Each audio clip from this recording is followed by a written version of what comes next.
¿Qué tal, amigos? Bienvenidos a una emisión más del programa Ante la Ley, programa que llega a ustedes gracias a la colaboración de la Alianza para la Excelencia Académica, APEA. Mi nombre es Guillermo Tenorio y el día de hoy vamos a hablar de un tema muy interesante, pero sobre todo muy importante en el quehacer cotidiano de todos nosotros. El tema del que vamos a hablar es el de habeas data.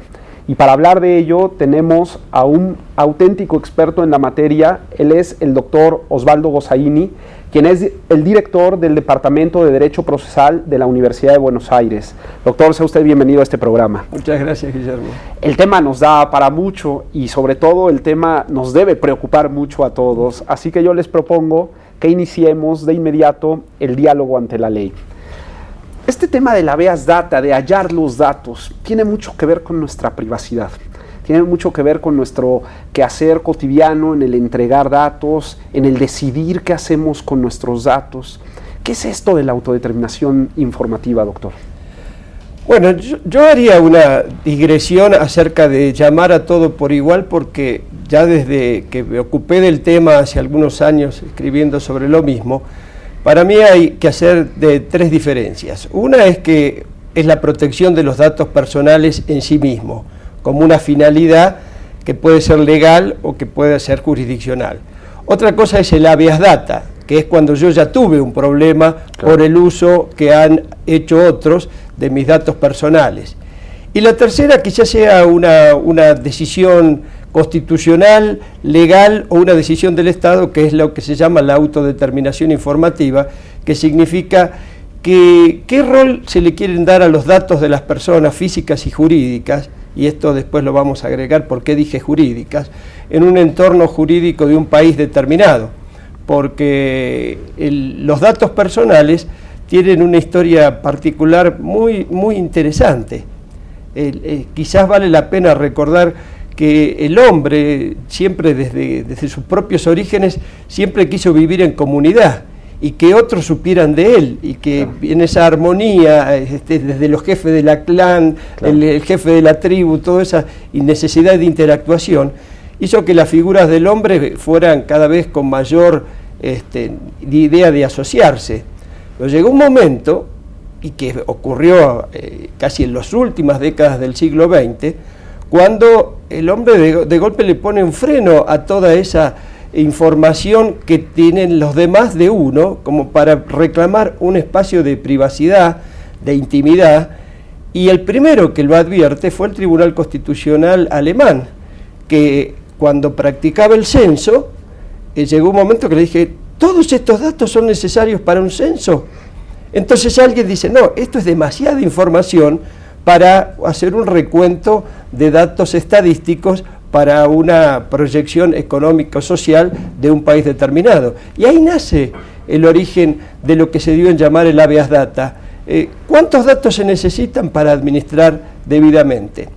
Y a partir de esta historia hay todo un sinnúmero de decisiones. Y un sinnúmero de decisiones que han hecho que América no sea con la misma ideología constitucional o legal que Europa.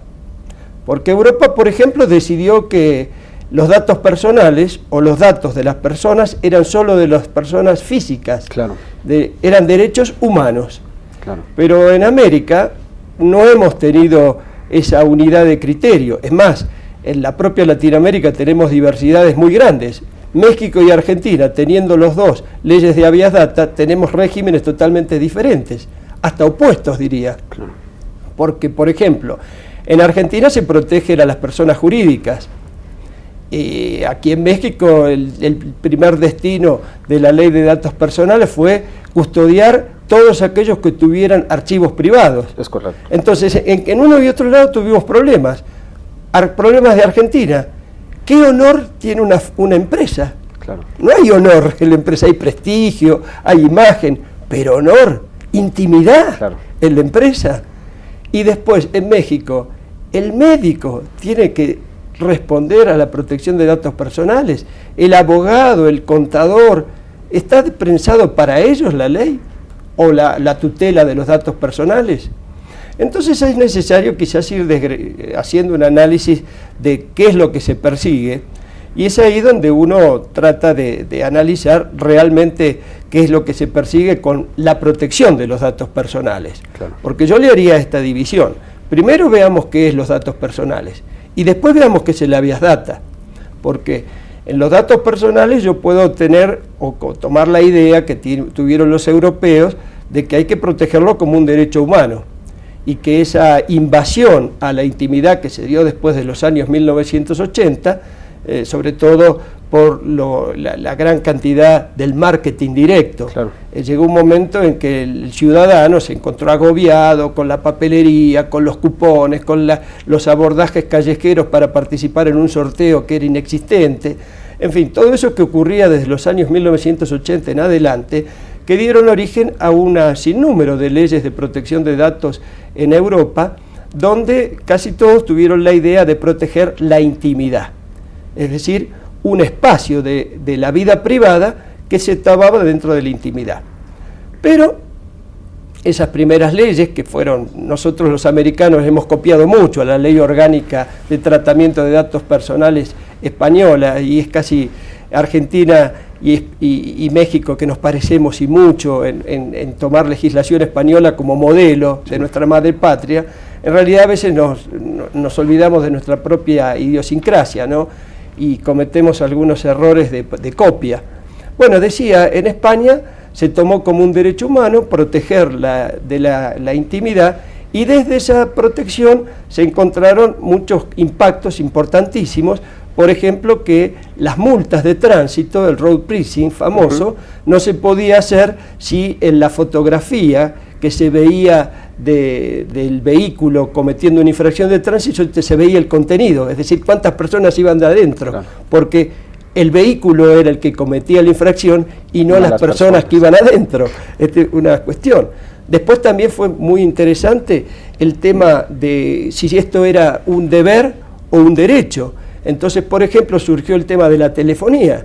Cuando alguien recibía una llamada del teléfono celular, se consideraba que eso era una invasión a la intimidad, con lo cual las empresas telefónicas debían dar el servicio de identificación de llamada como un servicio y no como algo que se debía pagar.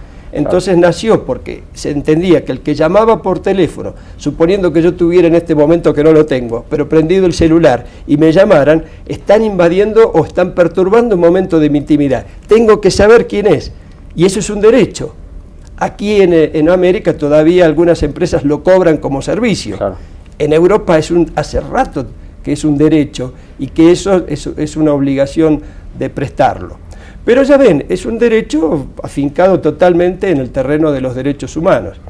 Pasó el tiempo, las reformas constitucionales que se dieron después de los periodos, cuando toda América entra en un periodo de democracia, se dan las reformas constitucionales, viene esa idea de proteger los datos personales. Y se lo hizo en Argentina, por ejemplo, copiando la ley española, pero introduciendo dentro de la misma reglamentación se protegerán los datos de las personas físicas y jurídicas. Pero cuidado, no es lo mismo proteger la intimidad de una persona que proteger la intimidad de una empresa. Y ahí empezaron a haber colisiones.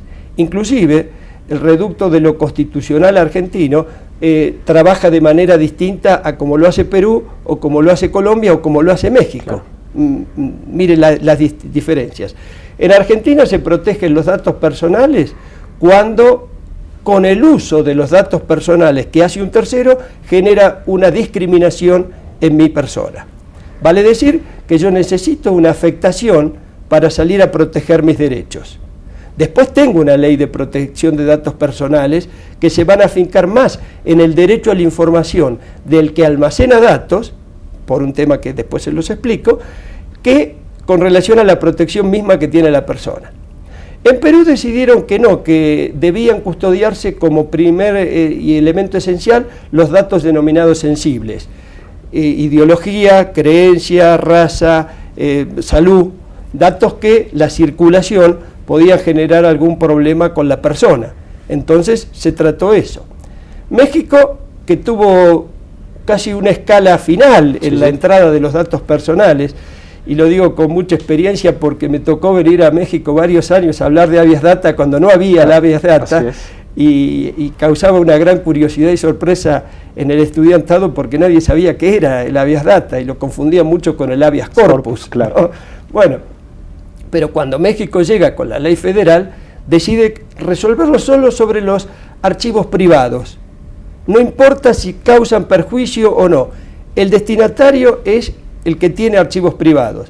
Y entonces eso puede generar algunas perturbaciones en profesiones que necesitan de datos. El médico porque necesita saber de su paciente. El abogado. El abogado porque necesita datos de las personas.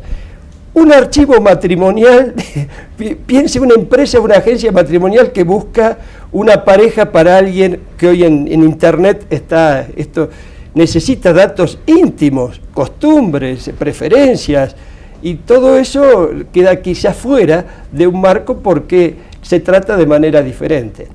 En fin, el ámbito de los datos personales ha dado como dos escenarios diferentes. Uno, el terreno de la ley, que la ley ha pensado que en algunos lugares la información es esencial para una economía. ¿Por qué? Porque los bancos necesitan prestar dinero al confiable, claro, porque los empréstitos financieros necesitan solidez y confianza en el inversor, porque el Estado necesita de la información y que esa información sea lo más completa y acabada posible. Por eso, muchas veces se hace un terreno para los datos de que se pueden almacenar y el secreto financiero. Claro. Sin embargo, el Estado puede intercambiar, entrecruzar estos datos y no alterar la ley. Eso sí lo podría hacer un particular. Por el otro lado viene lo que han decidido las constituciones. Casi todas las constituciones después de las reformas introdujeron al habeas data, pero no introdujeron los datos personales, claro, dando por entender que habeas data era proteger los datos personales, claro, y no es así. Desde mi punto de vista, porque podemos tener discrepancias con algunos que han estudiado sobre el tema, para mí el habeas data es el proceso constitucional que tiende a resolver una afectación de un dato personal. Y esos datos personales pueden ser de distinto calibre, claro, porque no es lo mismo invadir la intimidad de un personaje político, de una persona pública, que de una persona poco conocida, claro, y aún así esa persona poco conocida tiene reductos o tiene los que se llaman los círculos de la intimidad, que son distintos. Ahí me gustaría detenerme para sobre todo recalcar este tema del habeas data, de este procedimiento constitucional. Y me gustaría que fuéramos a un pequeño corte y regresando del corte nos dijera si realmente todo este tema de los datos personales se asumen como derechos constitucionales y por asumirse como derechos constitucionales pues le abrimos la puerta a este asunto del habeas data.